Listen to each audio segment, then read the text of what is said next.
బీజేపీని హిందువులు, హిందుత్వవాదులు జడ్జి చేయడం ప్రారంభించారు. హిందుత్వాకి బీజేపీ ఏం చేస్తోంది, బీజేపీ ముఖ్యమంత్రులు ఏం చేస్తున్నారు అన్నది చెక్ చేయడం ప్రారంభించారు. దాన్ని పబ్లిసైట్ చేయడం ప్రారంభించారు.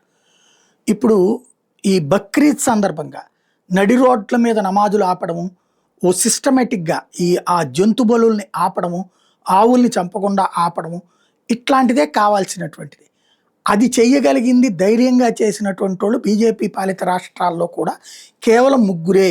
యోగి ఆదిత్యనాథ్ ఉత్తరప్రదేశ్ ముఖ్యమంత్రి, హిమంత్ బిశ్వా శర్మ అస్సాం ముఖ్యమంత్రి, అట్లాగే ఉత్తరాఖండ్కి సంబంధించినటువంటి పుష్కర్ సింగ్ ధామి, వీళ్ళే కనబడుతున్నారు. మిగతా ముఖ్యమంత్రులు ఎవరు ఆ స్థాయిలో యాక్టివిటీ చెయ్యలేదు. మహారాష్ట్రలో ఫడ్నవీస్ ఉన్నా సరే రోడ్ల పక్కన నమాజులు రోడ్డు మీద కొంత తగ్గించి రోడ్ల పక్కన చేస్తూనే వచ్చారు. అదే సందర్భంలో సువేందు అధికారి నిన్న సక్సెస్ అయ్యాడు. సువేందు అధికారి కూడా సక్సెస్ఫుల్ సీఎంగా కలకత్తా రోడ్ల మీద రోడ్డు పక్కన లేకుండా చేసుకొచ్చారు.